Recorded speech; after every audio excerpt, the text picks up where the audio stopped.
que já leu o livro da Esther, da rainha Esther, completo, do começo ao fim? Levanta a mão e segura. 8 capítulos, 9 capítulos ou 10, se não me falha a memória. Você lê com 30 minutos, dependendo do tipo de leitura. Eu quero falar com você sobre Esther e sobre o que nós iremos viver aqui em Céus Abertos nesses próximos dias. A história de Esther, ela é bem simples. Esther é uma menina que foi criada numa terra longínqua, sem pai, sem mãe. Ela é judia, mas ela foi criada na Pérsia, que é um outro país, um outro local. Porque os pais de Esther foram mortos quando o rei Nabucodonosor invadiu Jerusalém. E depois de Nabucodonosor, aí vem a Pérsia, domina sobre o império da Babilônia, vence a Babilônia, toma os escravos, e ela vem cativa. Os pais dela morreram na invasão, e ela vem cativa. Ela é uma escrava, ela é uma menina que foi criada pelo seu tio Mardoqueu, que adotou Esther como filha. Qual era o nome do tio, pai dela? Mardoqueu. Ele adota Esther como a sua filha. E ele começa a ensinar as coisas da vida para ela. Ele começa a dar conselhos para ela, a criar a menina. E a menina vai crescendo, triplica a atenção, crescendo, crescendo. E a Bíblia diz que Deus colocou nela uma graça, uma beleza que era beleza por dentro, mas também era beleza por fora. Esther, diz a Bíblia, que aonde ela chegava, as pessoas achavam graça aos olhos por Esther. Olhavam para Esther e falavam: meu Deus, uau, essa mulher tem algo que fazia as pessoas sorrir, abriam portas. E o seu tio, conhecendo as histórias, falou assim: Esther, nunca conte de onde você vem. O nosso povo é odiado em todo mundo porque nós somos a nação de Deus. E ela foi instruída, ela foi ensinada, ela foi doutrinada a não contar de onde é que ela vinha ou aonde é que foi que ela nasceu. Ela era hebreia, ela era judia, ela era israelita ou israelense, não sei como você quer tratar. E Esther vai crescendo, crescendo, e nesse mesmo período havia um rei na terra, cujo nome dele era Assuero. Qual era o nome do rei? Assuero era um rei que governava sobre 127 províncias. A Bíblia diz que ele era rei da Índia até a Etiópia. Quem conhece de mapas aqui vai saber o tamanho do império desse homem.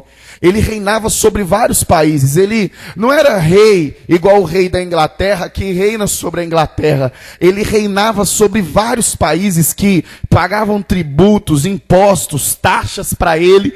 E ele governava. As leis que tinham em Suzã, que era a fortaleza onde a Pérsia estava, elas se espalhavam para todos os locais aonde esse rei dominava. Elas se espalhavam para todos os locais aonde esse rei tinha governo, tinha domínio, tinha controle.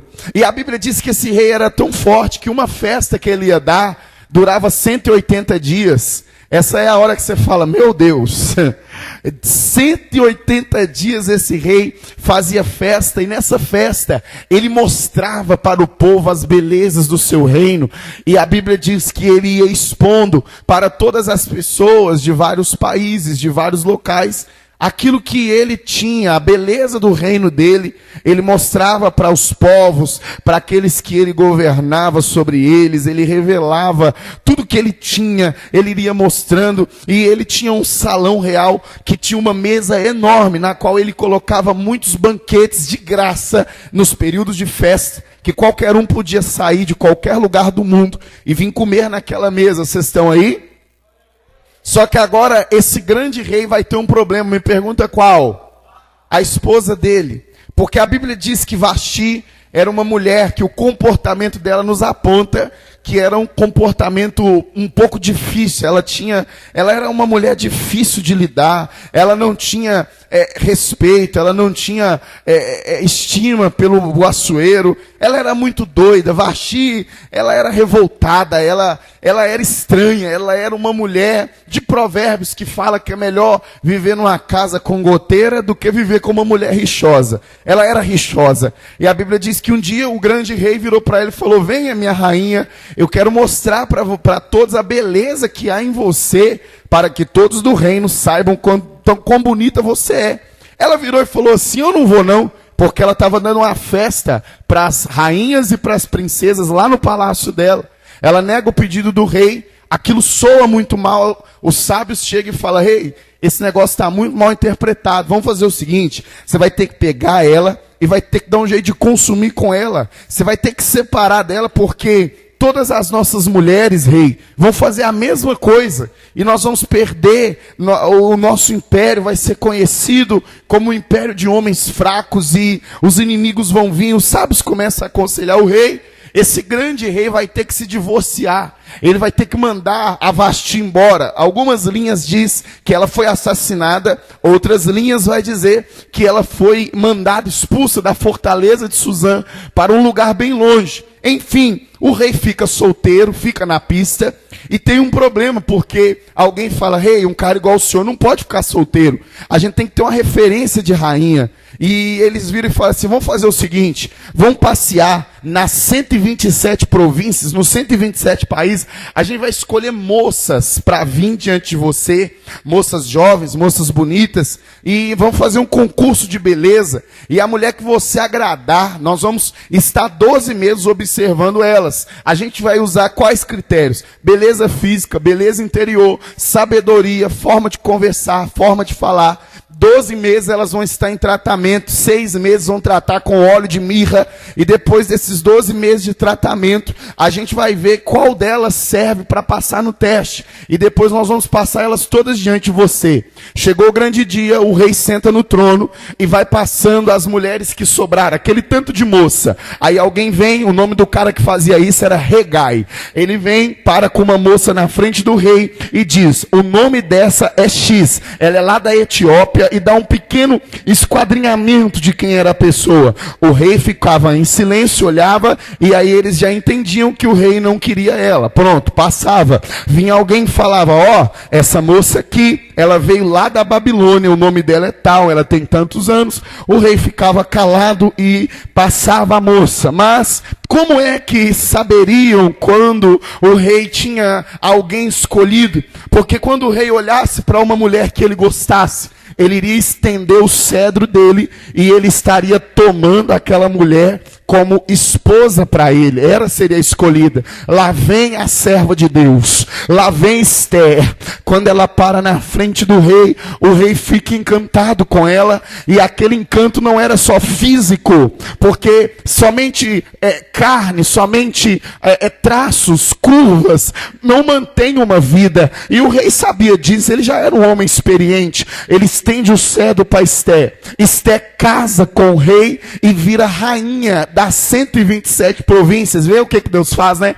Pega uma menina criada sem pai, sem mãe, numa terra distante, e faz ela ser rainha. Deixa eu profetizar algo na sua vida: haverá mudança de cenário, de decreto.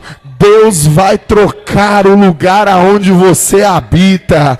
Deus vai operar em nome de Jesus. Tem alguém entendendo a mensagem?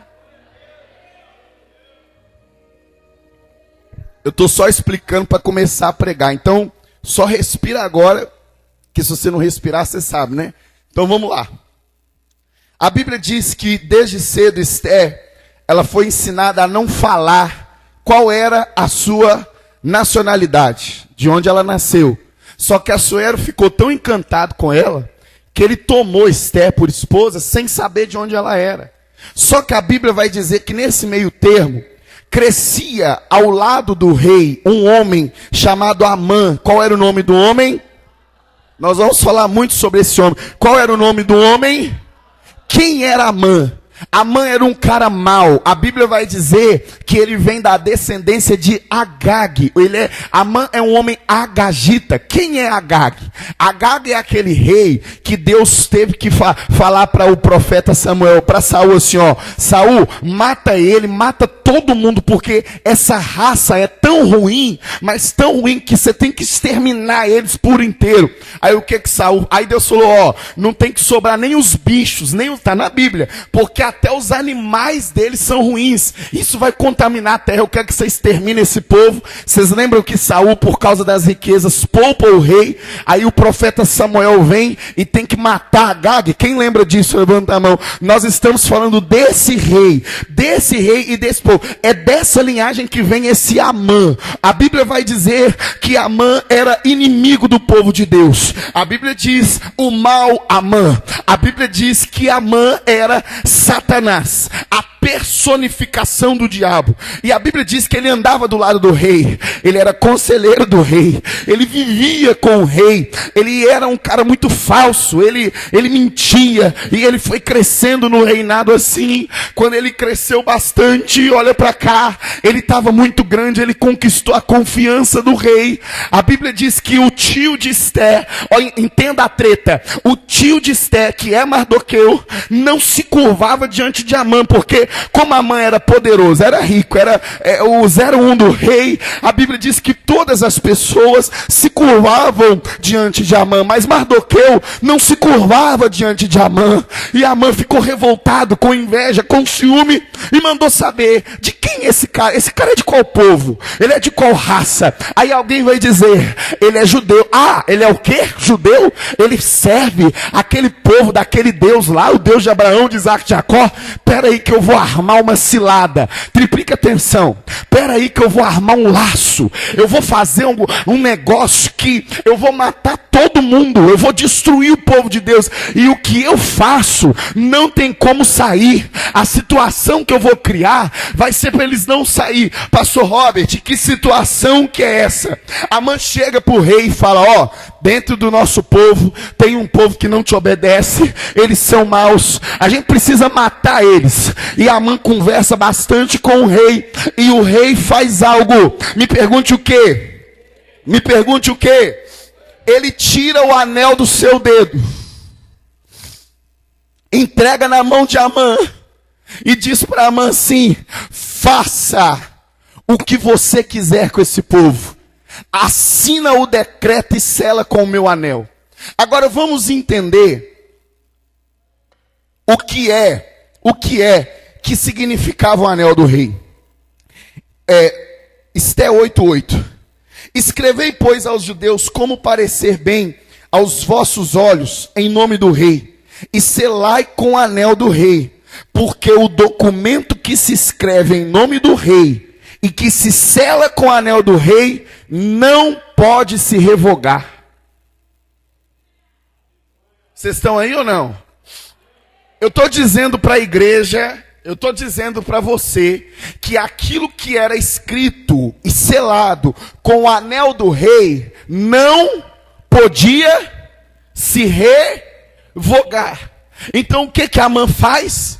Ele pega uma carta e ele escreve naquela carta, morte ao povo de Deus. A Bíblia diz que naquela época havia correios, que eram homens especializados em montarias de cavalos, que rapidamente, como flechas, foram nas 127 províncias, e eles entravam gritando, aonde existia um judeu, aonde existia um hebreu, aonde existia alguém que serve ao Deus de Abraão, de Isaac, de Jacó, há 3 dias, dentro de 3 dias, extermina, mata, destrói, passa a espada, a lança, a flecha, mas não deixa vivo, mata todo mundo. Perceba que Amã cria um laço.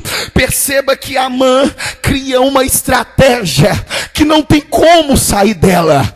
Amã é especialista em criar laços que não tem como sair sobressair, em te colocar em fundo de poço, que não tem como você sair de lá. Mas quem é Amã, pastor? Todos nós temos um Amã na nossa vida. E quem é? E como assim, pastor? Sabe qual é o Amã da sua vida? É aquele momento que você está numa mesa, triplica a atenção, e você está conversando, e quando você vai dizer assim: nossa, eu dou glória a Deus porque a minha família é uma bênção, eu dou glória a Deus porque eu tenho saúde, eu dou glória a Deus por isso. Mas quando você vai falar da vida sentimental, dá um nó na garganta, um frio na espinha. Amã é aquela área da sua vida que entra ano e sai ano, mas não conserta. Amã é aquela área da sua vida que é motivo de vergonha, que é motivo de tristeza. Amã é aquela área, ou é aquele problema que você tem, que não se resolve de jeito nenhum. Você já tentou o médico, você já tentou o psiquiatra, você já tentou o psicólogo, mas nada resolve a sua insônia e a sua falta de paz. Ah, esse problema é Amã. Amã é você que entra dentro de um relacionamento e fala: agora vai, se apaixona, tá tudo certo, mas no meio do caminho acontece alguma coisa, pum, desmorona tudo. Amã é você que tem de tudo para romper e para dar certo. Acorda cedo, vai à luta, trabalha, guerreia, faz planos, faz projetos, mas quando olha na conta bancária, ela sempre está vazia. Amã é a vida financeira de uns. Amã é aquela causa na justiça, é aquela injustiça que fizeram contra você. Amã é um problema grave. Amã é uma perturbação. Amã é uma afronta. Amã é um problema, é uma luta que se levantou. De repente, o seu Amã é a sua filha, que você está passando um problema grande com ela. De repente, o seu Amã é o seu filho, que você está passando um problema grande com ele. Talvez o seu Amã é a sua família. Amã é um problema grave. Amã é uma situação que Satanás criou. Amã é uma situação que, quando ela nasce nas nossas vidas, ela não se resolve facilmente. Veja, olha para o pastor Robert, triplica a sua atenção. Ele criou um laço bem criado, ele criou um laço bem armado. Olha, quando eu estou saindo no trânsito, alguém me xinga, eu fecho alguém, ou alguém me fecha, a pessoa me xinga, ali é um levante do diabo. Não estou falando de levante, eu estou falando de problema. É aquele problema de saúde que pegou alguém lá na tua casa. Isso é Amã. Amã, preste atenção, é você que tenta firmar na igreja, tenta firmar na presença de Deus, mas o mundo te pega com as duas mãos e diz: você não vai. O seu Amã é a sua vida espiritual, que nunca que sobe, nunca que rompe. O diabo tomou seu ministério, o diabo roubou a oração que você fazia, ele tomou a sua força. Você está vindo para a igreja arrastado. O seu Amã é a sua vida espiritual. Amã é aquela situação lá no teu lote, lá no seu terreiro, que deu um problema. Amã é birimbolo. Escute, Amã é laço armado. É problema que não tem como resolver. É coisa que você olha e fala: desse beco eu não saio, dessa situação eu não saio. Isso é Amã. Amã é isso. É o que Amã fez com o povo de Deus. Ele disse morte ao povo de Deus. E a Bíblia diz que naquele dia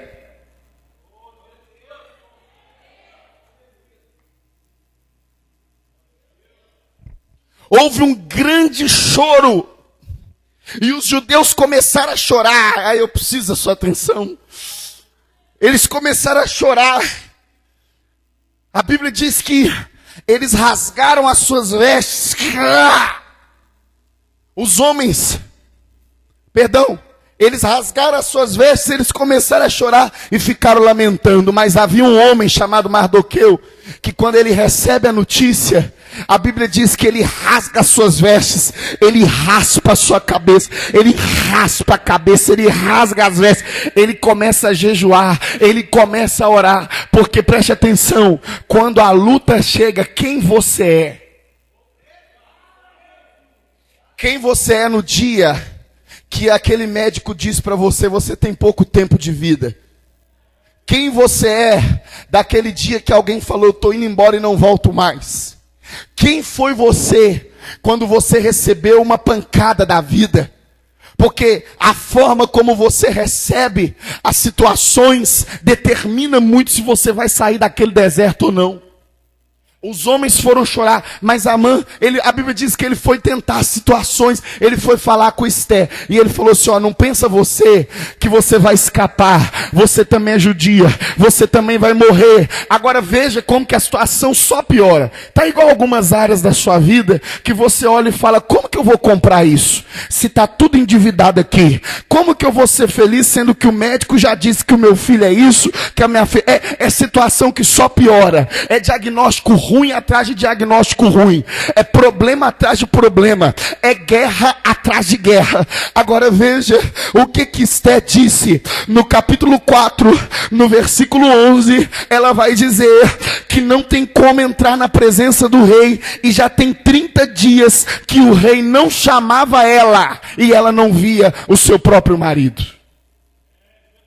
Só que aqui nós temos que entender que já era, porque o cara pegou o anel e selou. O cara pegou o anel e selou e falou: não tem mais jeito. Morte ao povo de Deus. É uma situação irrevogável. Agora preste atenção. O que é que Esther faz quando ela recebe a notícia? O que Esther faz quando ela recebe aquela palavra? A Bíblia diz que ela fala assim: ó, não tem jeito, mas tem uma possibilidade. E qual é a possibilidade? Me pergunta qual? Me pergunta qual? Apenas só tinha uma possibilidade. Se Esther entrasse no salão real, aonde o rei ficava, que era o lugar aonde ficavam os sábios de um lado, príncipes do outro, e o rei fazia reuniões nesse salão, nesse pátio real. Se Esther entrasse ali sem ser convidado, ou qualquer pessoa, viu uma lei que se entrasse lá sem ser convidado, o que acontecia? Essa pessoa era morta. Ou se o rei estendesse o cedro de ouro, a pessoa não morria, mas ela poderia fazer qualquer pedido ao rei, inclusive esse aqui, ó: pega a sua espada agora, e eu vou, me dar ela aqui, ó, pode matar o rei, que a partir de hoje eu sou rei. Se a pessoa entrasse sem ser chamada, a lei era essa: o rei ou mata, ou estende o cedro de ouro para esta pessoa, e esta pessoa pode pedir ao rei o que quiser, inclusive assim, ó: desce do trono que a partir de hoje rei sou eu. Só que em todos os registros da história, isso nunca aconteceu. Vocês estão aí ou não, gente? Por quê? Porque ninguém ia querer isso.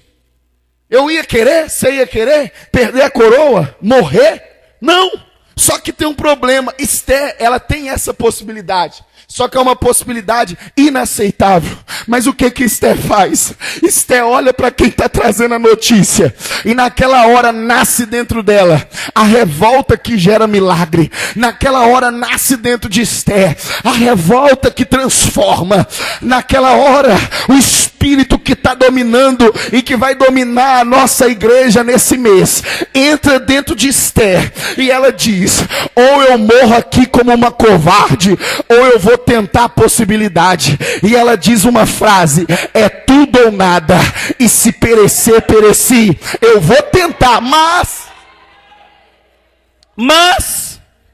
antes de eu ir, eu vou ir para o tudo ou nada primeiro com Deus. Aí ela fala assim para Mardoqueu, para as pessoas que estão trazendo a notícia: manda avisar os judeus e os hebreus, para que eles venham ir para o jejum.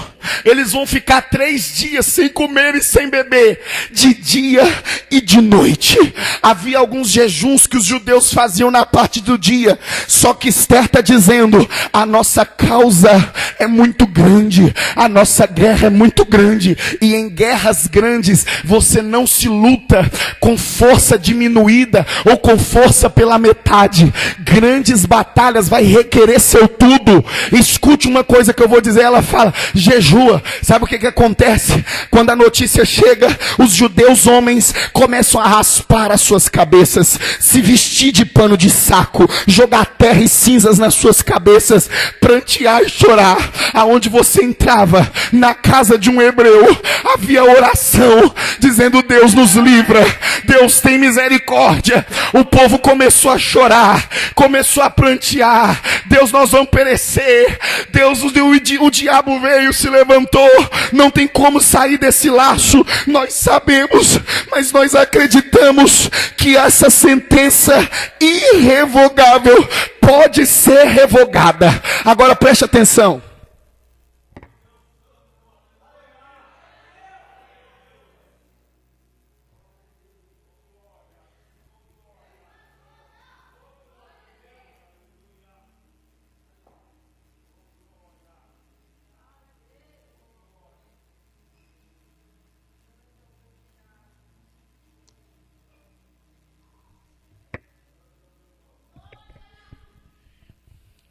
Enquanto Deus não tiver o seu tudo, você também não vai ter o tudo de Deus. Olha para cá, porque eu vou começar a mensagem agora. Sabe por que muitas pessoas não saem do lugar? Sabe por que alguém vai dizer, mas eu venho na igreja, eu faço campanha, eu venho na igreja, eu venho quarta, eu venho domingo, mas eu quero te dizer, isso não é necessário. Se você tem uma grande guerra, se você tem uma grande luta, você precisa ir por tudo ou nada. Mas tem pessoas que nunca tiveram o tudo de Deus, porque Deus nunca teve o seu tudo. Eu vou dizer para você algo, preste atenção, Deus só vai operar o tudo dele na sua vida quando ele tiver o seu tudo, porque o seu tudo desbloqueia o tudo de Deus. Sabe por que o diabo, escute, sabe por que o diabo está te humilhando ainda? Sabe por que aquela pessoa ainda não converteu? Sabe por que ainda não aconteceu aquilo que está no seu coração? Porque os seus jejuns são fracos, ralé, brincadeira. Você está brincando de jejuar, você está brincando de orar, você está brincando com as coisas espirituais, mas nós temos arma espiritual na mão. Mas sabe qual é a questão? A gente brinca com elas, a gente vem para a igreja, na hora que alguém profetiza, você levanta a mão meio assim. Agora deixa eu dizer para você, quando você vai, preste atenção, para algum lugar de oração igual essa igreja aqui, você vê algumas pessoas orando assim, Deus, opera. Aí a pessoa ora, faz assim, mas aqui, você já viu alguém morrendo perto de você? E alguém pedindo ou orando por alguém que está morrendo? Eu já tive essa oportunidade. Você sabe o que acontece? A pessoa grita, Deus, por favor, socorre. Sabe por quê? Por causa de uma coisa chamada emergência. O seu problema é que o diabo está te humilhando, está pisando em você. Tem coisas na sua vida que são suas, mas não chegaram na sua mão, e você está em emergência. Mas você está orando como se você estivesse vivendo os seus melhores dias. A Bíblia diz, há um tempo determinado para todas as coisas. Tem gente que está no tempo de alegria, mas eu quero te dizer que existem períodos na nossa vida que você precisa ranger os dentes. Existem períodos na nossa vida que você precisa transfigurar o rosto e dizer para o diabo, a partir de hoje, você não passa da porta da minha casa para dentro. Você não passa.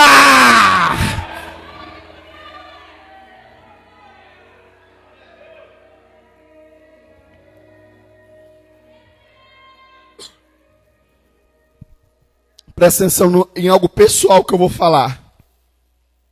Eu troquei meu carro esses dias. Quem pode dar um glória a Deus aí? Comprei um carro bem legal. Só que esse desejo nasceu no meu coração, que eu não tenho muita vaidade. Quem me conhece de perto sabe. Eu falo, não, gente, esse carro tá bom, tal. Porque o tá bom é a desgraça da vida do crente. O dia que o tá bom encher seu coração, você perdeu a bênção de Deus. Porque Deus só te abençoa no limite que você quer ser abençoado. Não, tá bom. Aí primeiro teve que nascer dentro de mim. Depois que nasceu dentro de mim, eu comecei a procurar. Aí eu fui para alguns amigos, gente bacana. Cara que resolve, venda e compra de carro assim, ó. Aí fui em um, gostei de um carro, falei, esse é meu. Tudo travado. Na hora que tava para dar certo, não dava certo. E eu precisava de alguma coisa, preste atenção aí na galeria aqui embaixo, que dava para eu pagar, que estava na minha condição de pagar. Eu queria fechar do jeito que dava para mim. E aí eu ia, falava a condição, o cara falava, tá fechado, esse carro é seu. Levei meu pai em alguns, levei minha mãe, pai, esse que vai ser nosso carro. Aí na hora de virar, de bater o martelo, eu recebi uma ligação que falava, não deu. Não deu. Não deu. Aí por fim eu já estava desistindo. Eu falei assim, Deus não está nesse negócio, porque a gente fala assim, né? Eu mesmo já preguei algumas vezes, que tudo aquilo que vai natural é porque veio de Deus. Nem tudo. A Bíblia diz que o reino, ele é tomado por força e por violência. Tem coisa que, tem porta que ela não abre, mas você tem que empurrar. Empurrar não, você tem que arrombar. Você tem que chutar ela e dizer, Deus me prometeu, essa promessa é minha.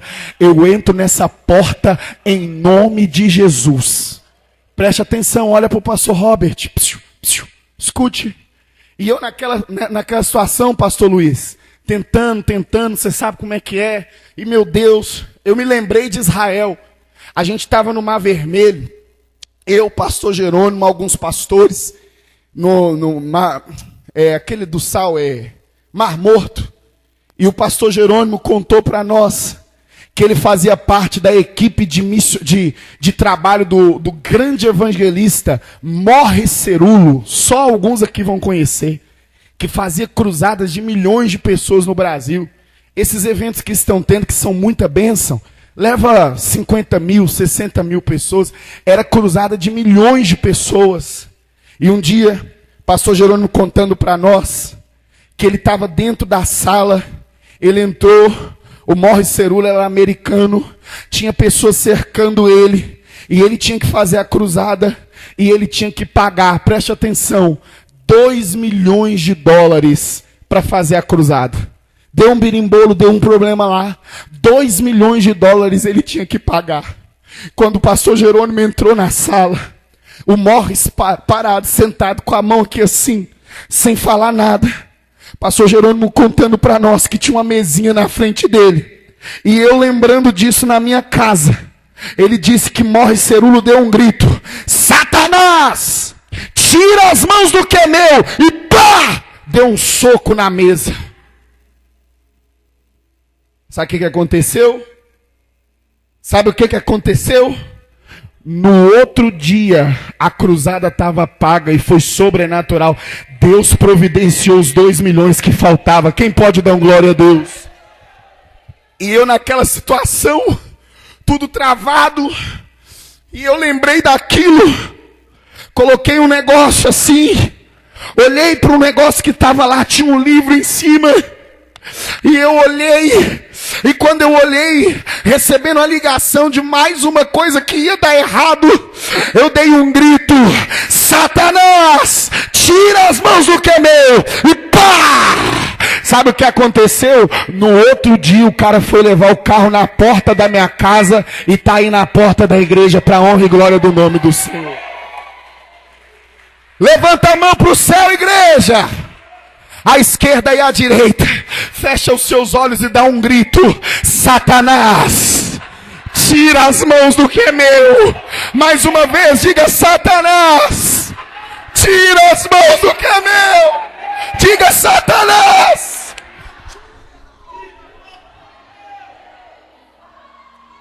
Oh!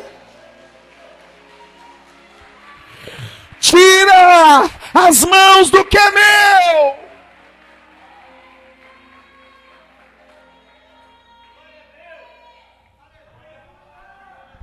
Eu já estou encerrando. Eu estou te ensinando o que é fé.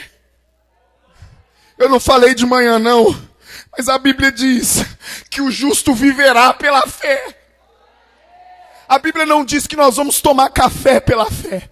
A Bíblia não diz que o nosso almoço será pela fé. Mas eu quero te ensinar que tudo que você vai ter na sua vida virá da fé. É uma cura, veio pela fé.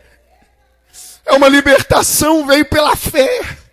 Você não pode se conformar com isso. Você não pode se conformar com essa derrota, com essa vergonha, com esse fracasso.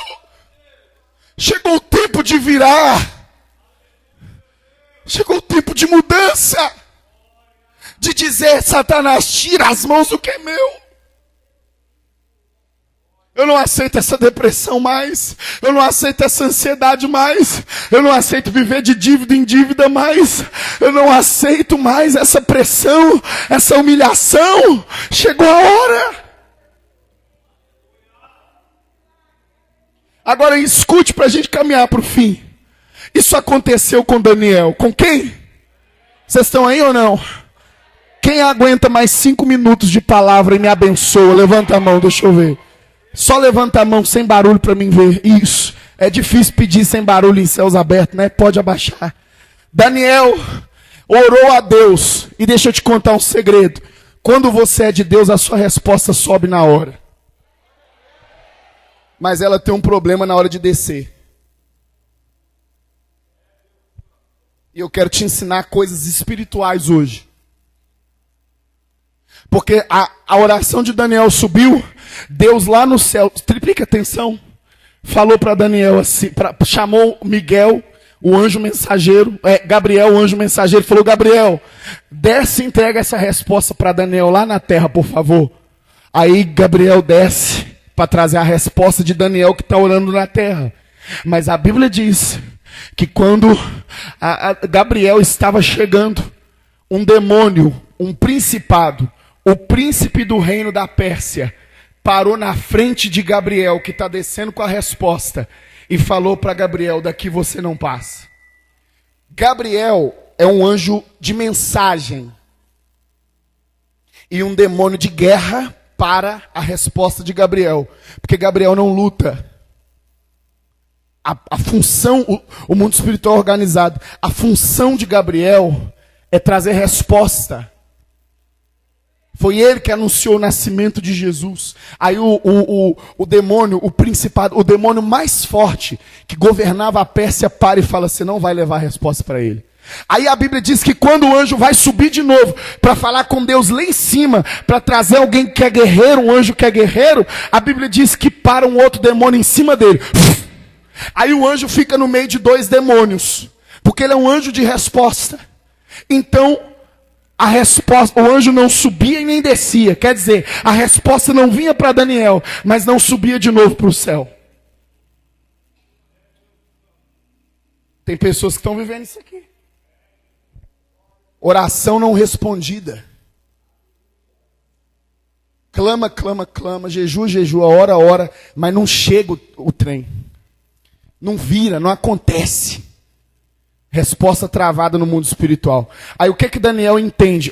Sempre que eu oro, Deus me responde. Aconteceu com a gente esses dias. Minha mãe falou assim, nossa, que vontade de tomar um café gostoso. Quando a gente para no posto. Irmãos, eu já abasteci, tem uns 15 anos que a gente abastece naquele posto. Nós nunca fomos oferecidos café lá. Mas no dia que a minha mãe falou, o cara falou, a senhora aceita um café? Deus responde na hora. Diga comigo, Deus responde na hora. Mas o problema é a resposta até chegar a mim. Aí a Bíblia diz que Daniel entendeu isso, que ele foi fazer? Jejuar e orar. 21 dias. Comendo fruta, legume e verdura cru. Renegando os banquetes do rei. Não se ungia. Não tinha vaidade. Sabe o que está acontecendo com você? Crente fraco, está querendo tudo de Deus, mas está entregando pouco. Entrega parcial não adianta. Para ter resposta no mundo espiritual tem que entregar tudo. Porque toda vitória que você tem, nasce primeiro no mundo espiritual. Escuta, quer casar? Primeiro é no mundo espiritual. Quer que esse casamento melhore? Primeiro é no mundo espiritual. A vida dos seus filhos, primeiro é no mundo espiritual. Prosperidade, primeiro é no mundo espiritual. Tudo é liberado lá primeiro, para depois descer para cá. Mas tem pessoas que querem resolver aqui, para depois resolver lá. Eu quero te dizer que Daniel jejua. A Bíblia diz que Deus envia da eternidade. Deus dá um grito: Miguel! Lá sai Miguel com uma espada flamejante, passa a mão em Gabriel e fala: vamos lá, Gabriel. Miguel vem na frente, destroça os demônios. Gabriel passa, entrega a resposta para Daniel, e Daniel foi vitorioso. Eu quero dizer para você que chegou o tempo de você estabelecer um limite para essa crise. Se você não se revoltar, escuta, não aceita. Para com esse negócio: isso é normal, minha mãe teve, meu pai teve. Relacionamento lixo é lá no inferno, o seu vai ser bênção. Vida financeira lixo é lá no inferno, a sua vai ser bênção. Família de lixo é lá no inferno. Casa que só tem briga é lá no inferno, na sua vai ter paz, na sua vai ter alegria. Escuta, saúde debilitada lá no inferno, porque a sua vai ser bênção. Deus está aleluia, já tem gente de pé. Eu vou profetizar: Deus está desbloqueando no seu coração a revolta que gera milagre. Chega de plantar e não colher, chega de tentar e não conseguir, chega de avançar e não dar certo, chega de bater na porta, chega de bater na trave. Contratos vão ser assinados, bênçãos vão chegar, e a vida espiritual da igreja vai avançar. Quem pode dar glória a Deus aí em cima e aqui embaixo? Mensagem encerrada, pode se sentar.